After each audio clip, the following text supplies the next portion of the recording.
on an all-new Dr. Phil. Put your hand behind your back. Her father died in a chokehold. He was just pleading with them to have mercy. Her son's death has torn a nation apart. I was devastated. Now, what you haven't heard. Nobody's talking about this. You've been stopped by the police. I did exactly what the officer told me to do. They said the right thing, and they still came home in a body bag.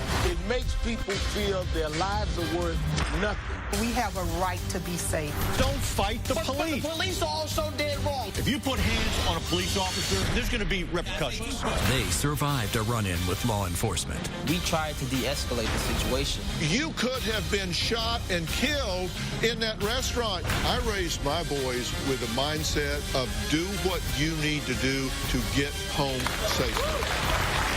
Black and blue. Race relations in America. New York is a parking lot. Ferguson is on fire. From Cleveland to Chicago to Los Angeles and San Francisco, our nation is in turmoil. Racial tensions have reached a fever pitch ever since the deaths of Michael Brown, 12-year-old Tamir Rice, and Eric Garner, the unarmed father of 6, who died after being put in a chokehold by a police officer in New York. It's turned into the people versus law enforcement. But here is my question. What is the solution?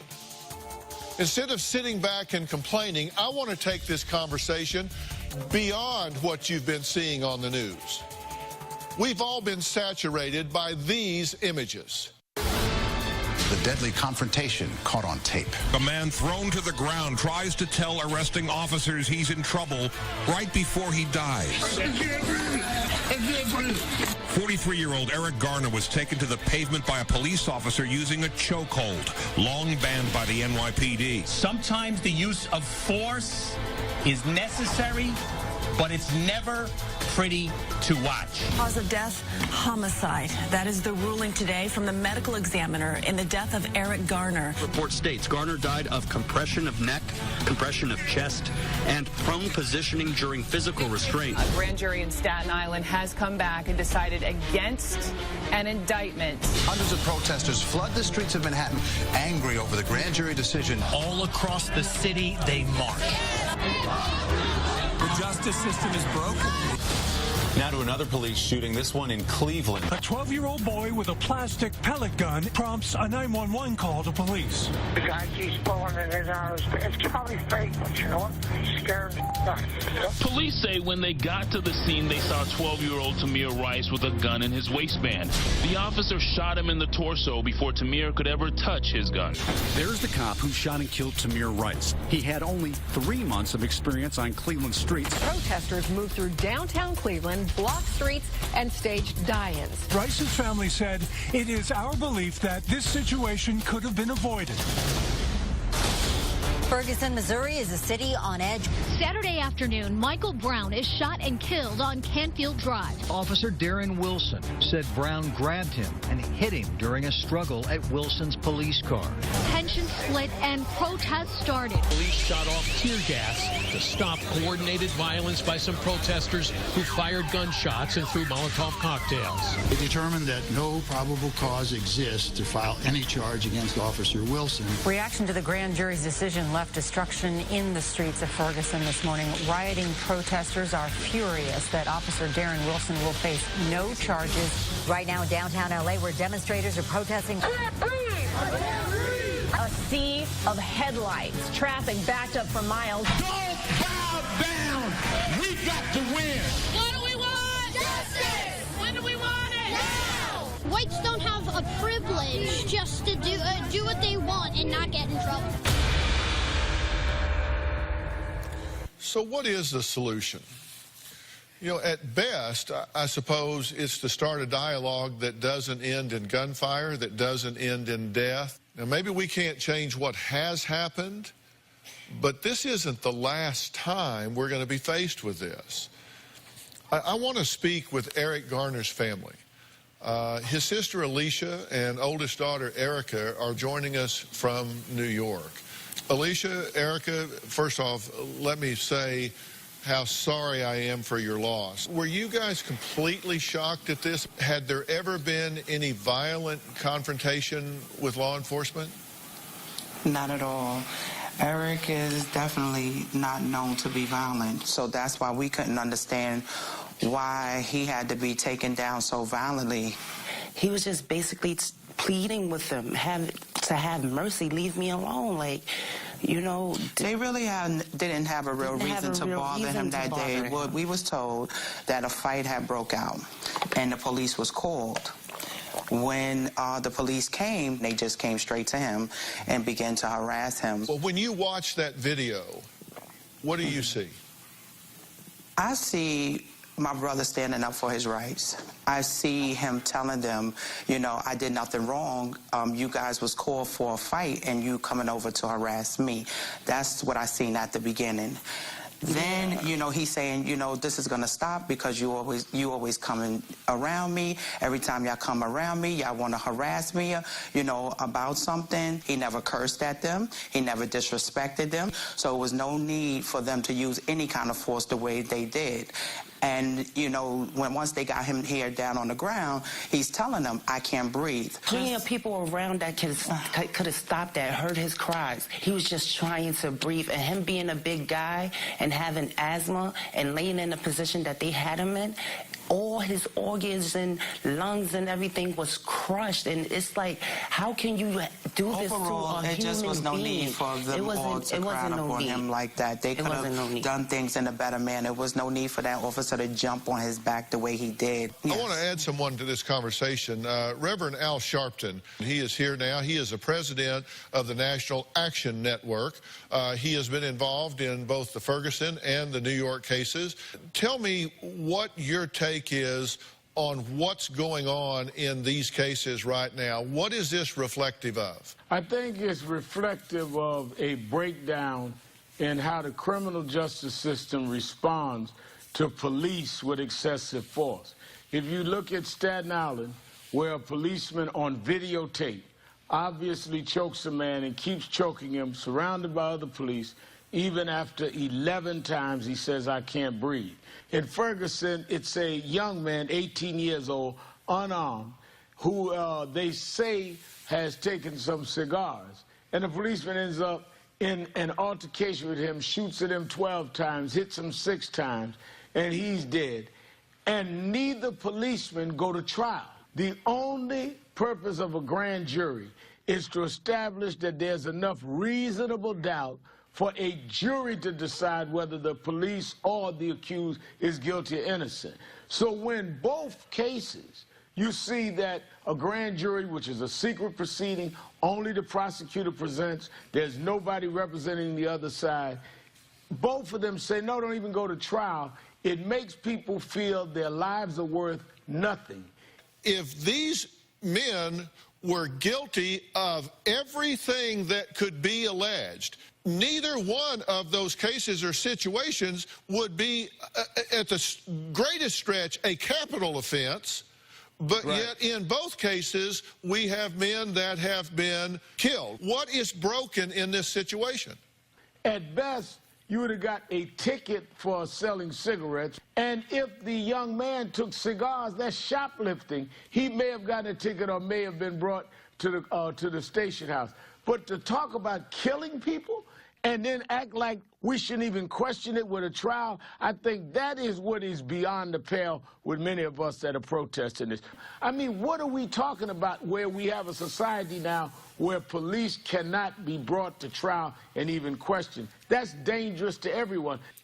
Is this just a situation of a lack of accountability where we have grand juries and prosecutors that are investigating their own? I think that is a lot of policing themselves. You must remember, local prosecutors work hand in glove with local police. So you need a special prosecutor that does not have an intrinsic relationship with the police. When I watch that video and I'm looking at the behavior of Eric here, I'm watching his hands, and I see frustration, but I don't see anything aggressive. I don't see anything that constitutes a threat against another. We lose the fact these are human beings. If we cannot depend on local authorities to give human beings a trial over their loved ones, then we have no choice but to appeal to higher authorities.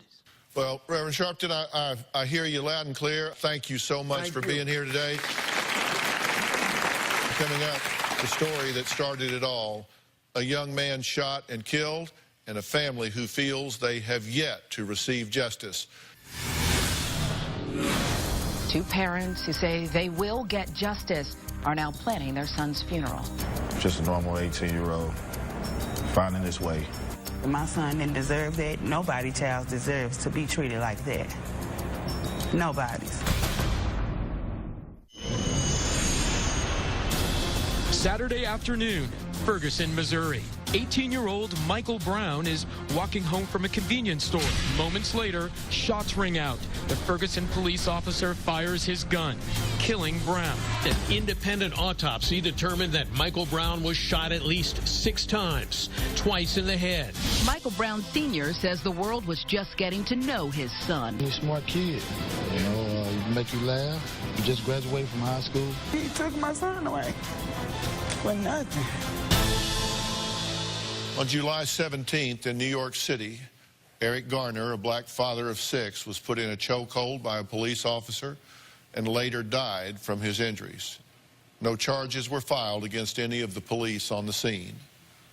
Less than a month later, another unarmed man, 18-year-old Michael Brown, was shot and killed by Officer Darren Wilson in Ferguson, Missouri.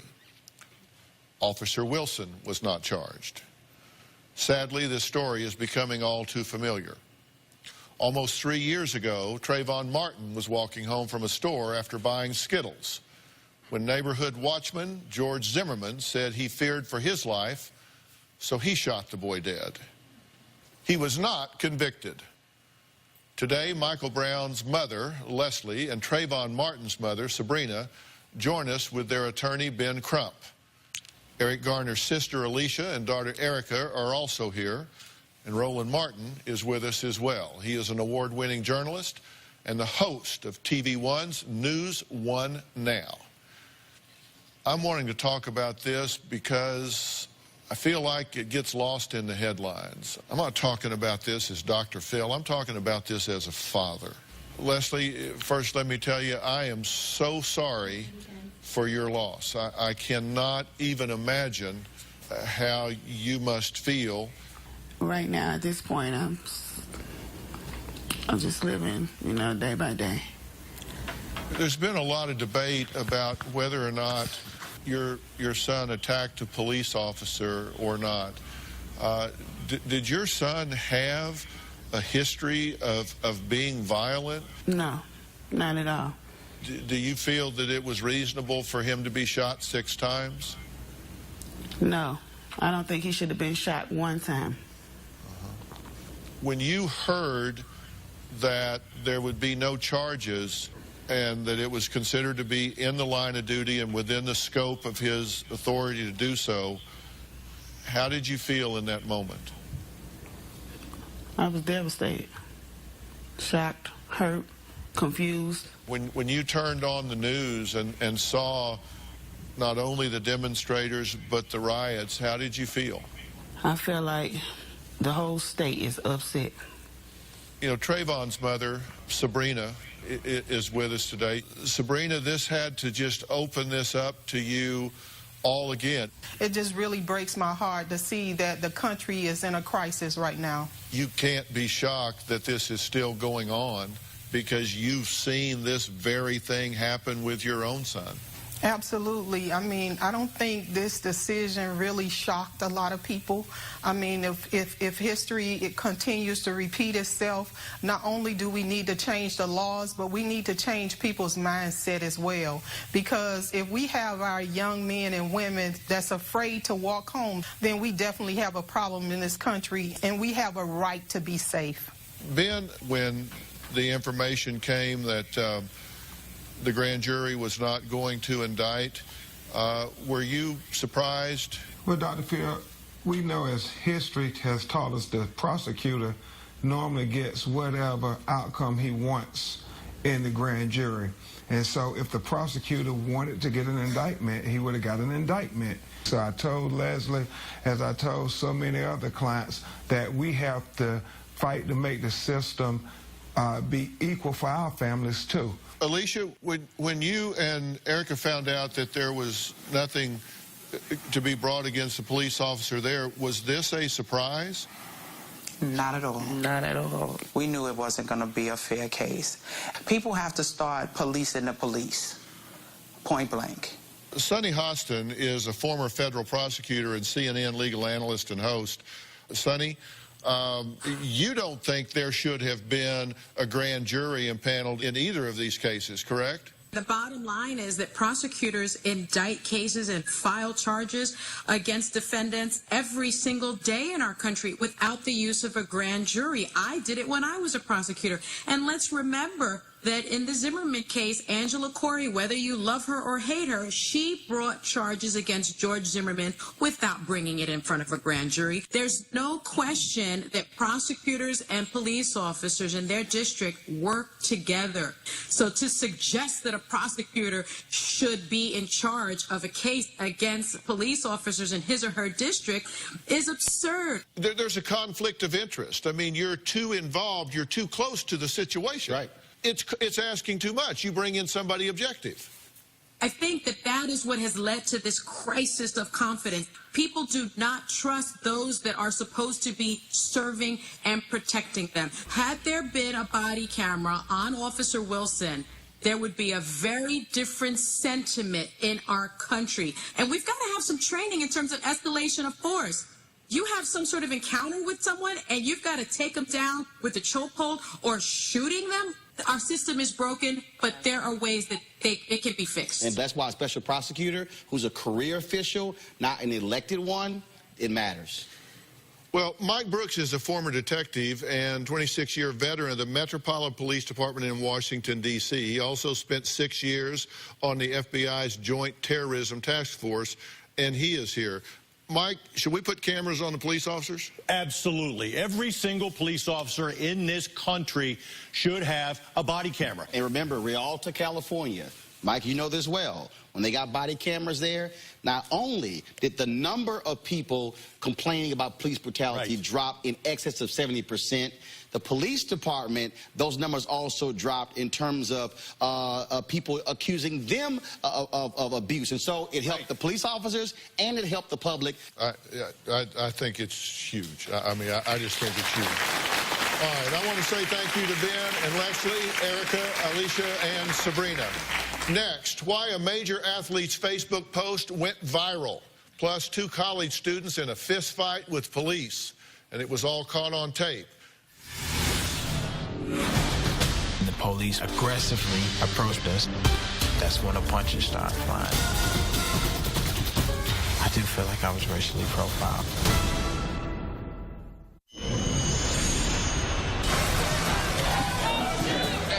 Case is ridiculous. I expect the cops to serve and protect and not to hurt us. No man deserves to be choked out in the street. Don't shoot, hands up! At any time, I can easily get shot for no reason. Don't shoot, hands up! Don't shoot! If he had been a Caucasian male in the United States, he would be alive right now. And that's a fact. Well, when I saw a very poignant Facebook post from a very famous athlete about the Ferguson grand jury's failure to indict, I just had to invite him here. So please welcome New Orleans Saints player Benjamin Watson. Take me through the moment when you found out what the verdict from the grand jury was in Ferguson. I had so many emotions, like so many other people, and there was so much building up to this case that I had to write it down. I want to take a look at some of what you posted. I'm frustrated because pop culture, music, and movies glorify these types of police-citizen altercations and promote an invincible attitude that continues to get young men killed in real life, away from the safety of movie sets and music studios. You said, I'm angry because of the stories of injustice. I'm fearful because I'm looked upon as a threat. I'm embarrassed because of the looting. I'm sad because a life was lost. I'm confused because I don't know why it's so hard to obey a policeman. And I'm encouraged because the problems are not skin problems, they're sin problems. Yes.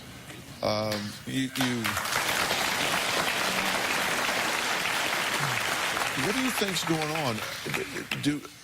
Has our youth been given this fantasy view of life that is causing them to not appreciate the gravity of their actions? When you have young men, young women, watching these movies, listening to certain music, there is a certain bravado that many of us have when we listen to certain things. And then when we go into a real-life situation, it's not like that. In a real-life situation with a police officer, that's why I said later on, why is it so hard just to do what the man tells you to do? But we inherently have this pride issue, and that's why I point to sin. It's not always a question of can young folks obey the police. You also have to ask the question, why do police stop folks in certain instances? I have to tell you, as a parent, I raised my boys with a mindset of do what you need to do to get home safely. You're right. And in doing that, I gave them a number of instructions. Number one, I said, you get stopped by the cops. You do what you're told when you're told. And if you've got a problem with it, we will take that up later. You've been stopped by the police, and you say, what do you do when you get stopped by the police? I do what I have to do to get home safely. But the thing is, I was stopped by the police in New Orleans not too long ago.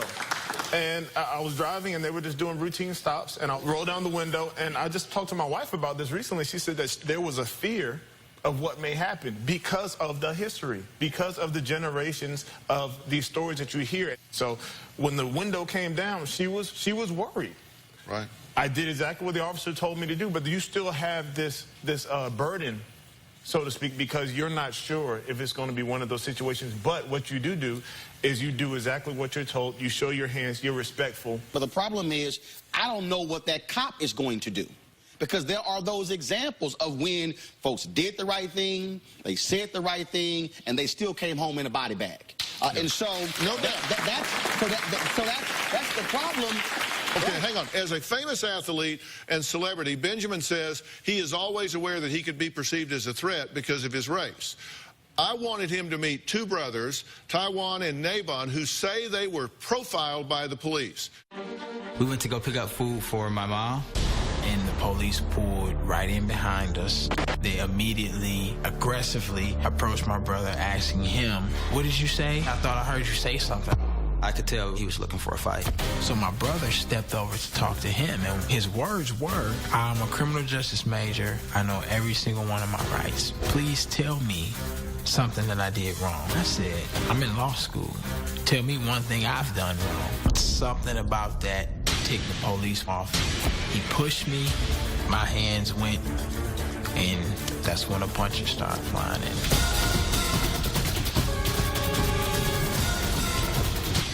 We were booked on assault and battery on a police officer, obstruction of justice, and resisting arrest. I do feel like I was racially profiled. Okay, now, as you two look at this in retrospect, what would you do different, if anything, today?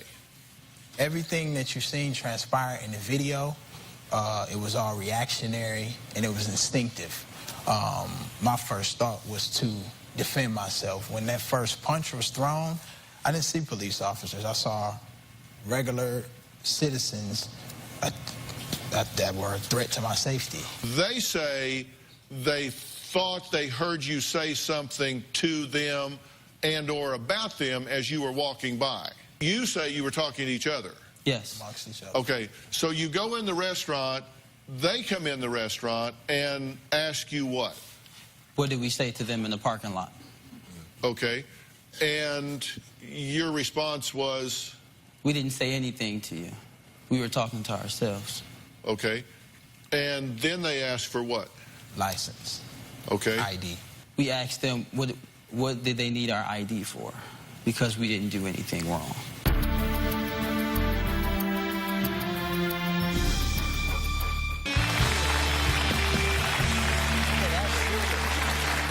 two college students, Navon and Taiwan, who say they found themselves in a situation just like Michael Brown and Eric Garner's when they faced two police officers, but they fought back. Now, also with me is New Orleans Saints tight end Benjamin Watson. And also joining us is the host of New York TV 1, Roland Martin, and former detective of 26 years, Mike Brooks. Now, you saw the video. What's your response to that? My reaction is I would have probably done the same thing. You know, I would have asked, you know, what do you need? What do you need this for? You know, why are you approaching me when I haven't done anything? And I think that's a natural reaction. But then they come in and confront you. That seems inappropriate to me. Then they ask you for your driver's license. But I'm telling you, if you're my sons as a father, I'm telling you, show them the license, write down all of the information, file a complaint. You could have been shot and killed in that restaurant. You get into a conflict with armed people with a badge. That's dangerous. We tried to de-escalate the situation. He's a law student. A law student is thinking, I am an American. I have rights, and I get the notion of getting home, but you're thinking, wait a minute, I did nothing, I know the law, I know you're wrong, and I don't have the right to even question you. Then he also knows pick your battlefield, and your battlefield is not at midnight with an armed guard. But pick your battlefield. But Dr. Field, when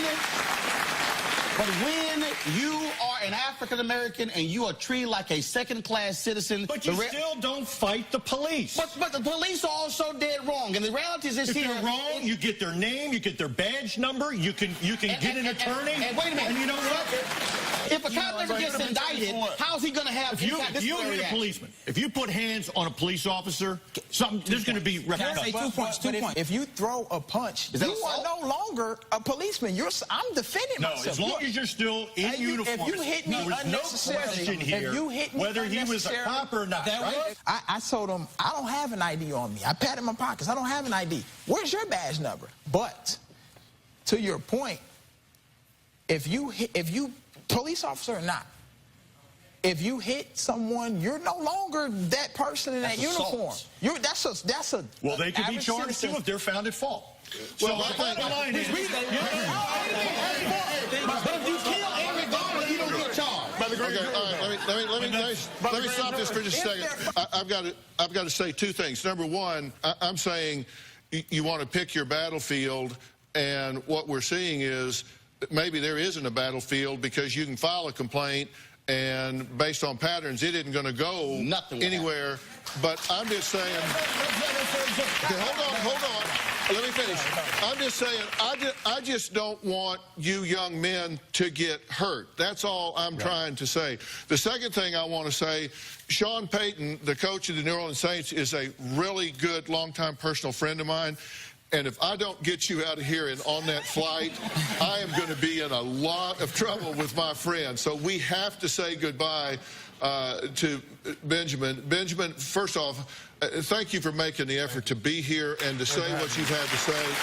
Thank you so much. Coming up, we're going to add another story to this conversation. A brother and sister who say their innocent sibling was murdered by police. And just like Michael Brown, there has been no justice. But there is something that makes this case very different. That's next.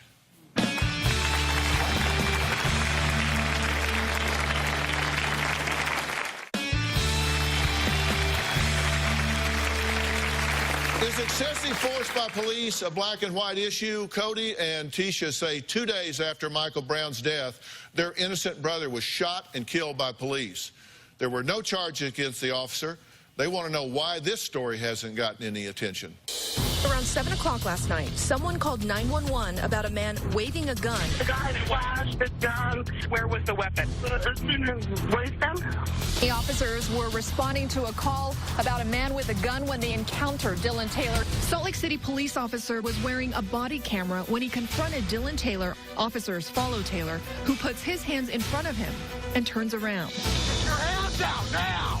Get your hands out! That's when Officer Cruz shoots Taylor in the chest and stomach. As a command was given to him to stop and show his hands, he responded saying, "No fool," lifted his shirt up and moved his hand from the waistband. After the shooting, the officer gives Taylor first aid. Stay with me, buddy. But Taylor isn't breathing. What the hell were you reaching for, man? I can't find a weapon on him. Dylan's family says he wasn't a threat. At this moment, I don't want to believe that there's good cops, but I know there is. It's so hard for me to believe it because one just killed my brother. Wow. Cody, you're Dylan's brother. First off, let me say I am so sorry for your loss. This is just, I'm so sorry for your loss. What do you think happened here? I think it was just wrong place at the wrong time. I mean, somebody called 911 about him waving a gun around. I mean, I don't know what was communicated through dispatch to the officer, but they went in there ready to take somebody out. I mean, it just doesn't make sense. Okay, so we see what happens, and your brother turns his back and walks away, but he puts his hands out, right? He lifted his shirt up. I mean, there was no visible weapon. There was another officer, gun drawn, and he did not shoot because he knew better. You need to wait and confirm that there's going to be a weapon. Okay. There's no reason for him to jump the gun. There's an epidemic in the state of Utah of people being killed at the hands of police. And so what we're dealing with here, and I heard Dr. Phil earlier in terms of what you tell kids, we also got to start telling cops some stuff. You have to have better training. You got to have better teaching. And in this case here, we have got to stop this nonsense where we give police so much leeway where they can automatically say, my life was in danger. He was saying, I'm not armed. But I'm glad that they had a camera. He had a body camera on. When I'm looking at this. We saw Eric Garner with a camera and no indictment. Let me finish. I'm looking at this, and I'm saying to myself, this looks like the classic shoot, don't shoot video where you've got somebody, and then you, at least the officer here, afterwards, try to aid your brother. Well, no. What cancellation is that? Well, hold on. Let's say, hold on. Everybody said Eric Garner didn't do anything. If you don't shoot, you don't have to give aid. All right. Well, look, hang on. Look, here's the problem, and Roland makes a point that I believe in very strongly. If you have police, they need to have the power to induce order. But if that power doesn't have check and balances, if they are not held accountable for their decisions, if they are not properly trained, then you are going to have chaos, and we're seeing that now. Let's look at this video again and see what happens. Get your hands out now! Get your hands out!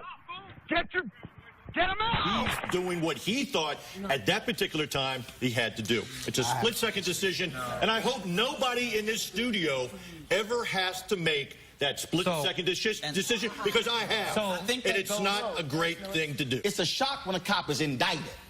We're not surprised when they're not indicted, and that's the problem. Indicted all the time. People never even hear about because it's not on a case like Eric Garner. Hold on a minute.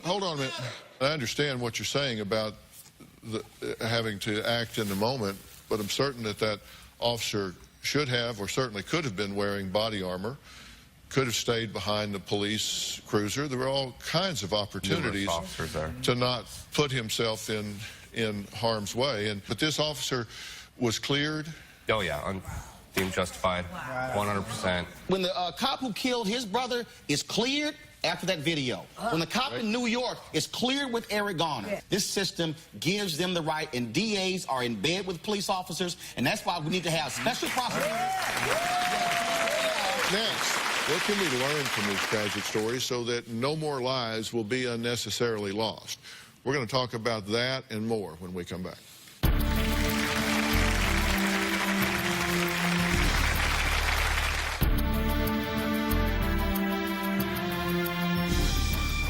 I want you to take a look at this clip from the upcoming movie Selma. It's produced by my good friend Oprah Winfrey. Mr. President, in the South, there have been thousands of racially motivated murders. We need your help, Dr. King. This thing's just going to have to wait. Selma it is. Here is the next great battle. We must march. We must stand up. You march those people into rural Alabama, it's going to be open season. May I have a word? There's no word to be had. The people. The people. The people. The people. We must make a massive demonstration. White, black, and otherwise. Come to Selma. I heard about the attack of innocent people. I couldn't just stand by. This revolution goes on and on.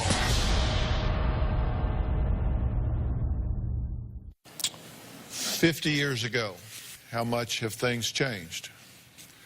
I think they've changed a lot, but I think there is a whole lot of work left to do.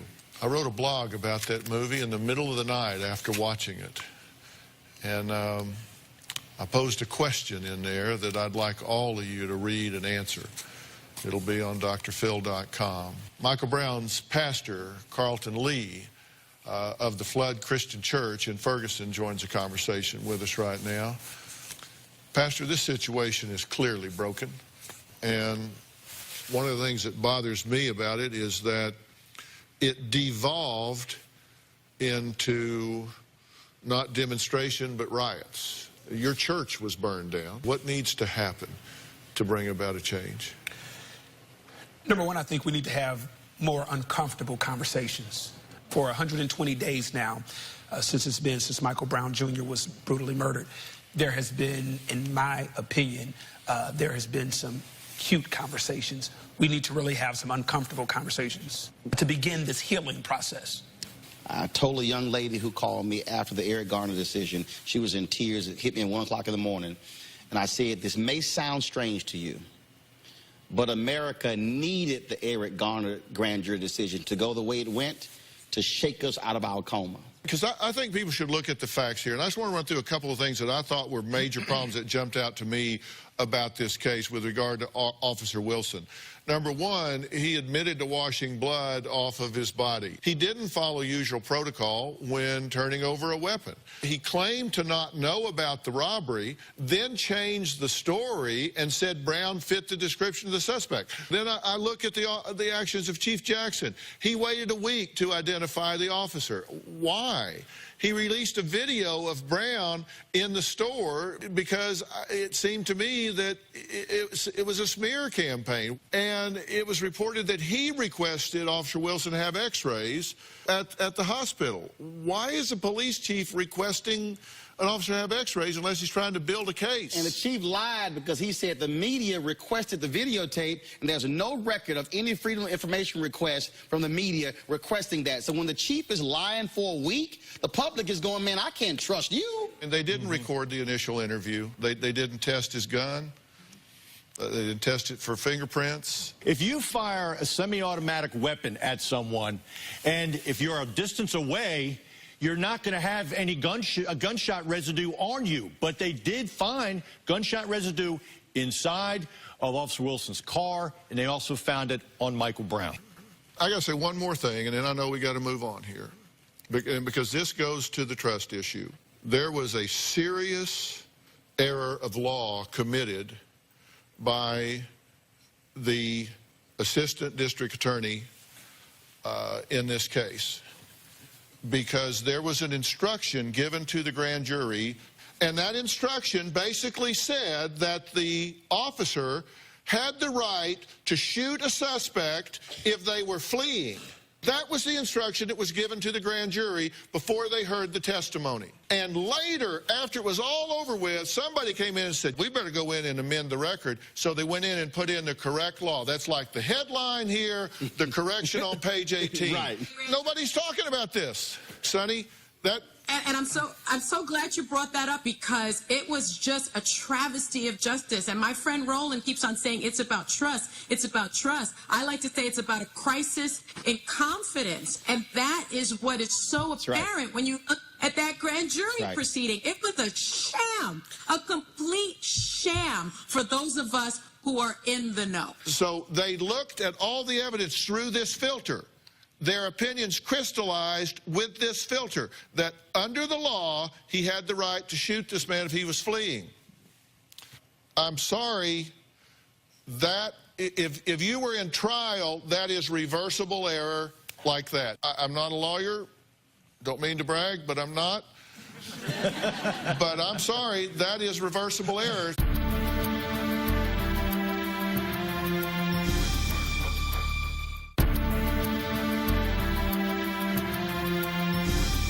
We're out of time here, and I guess I'm just left with the thought of saying, you know, obviously, where would our nation be if we didn't respect the badge? There has to be some order. Without law enforcement and respect for police officers, there would just be chaos. But that respect has to be earned. That respect has to be warranted. And I think the vast majority of people in law enforcement have their hearts in the right place. They mean to do the right thing. But there are those that just make the wrong decisions in the wrong way, and they do need to be held accountable. And unless and until people are held accountable, these things will continue to happen. But just as each of you and I are held accountable in our jobs and in our walks of life, they must be held accountable in their jobs as they walk through their life. Yep. I believe that. I want to thank all of my guests for joining me today. Thank you, especially Roland Martin. Thank you. Pastor Carlton Lee, thank you so much.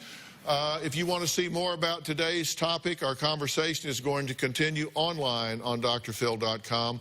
Thank you so much for watching.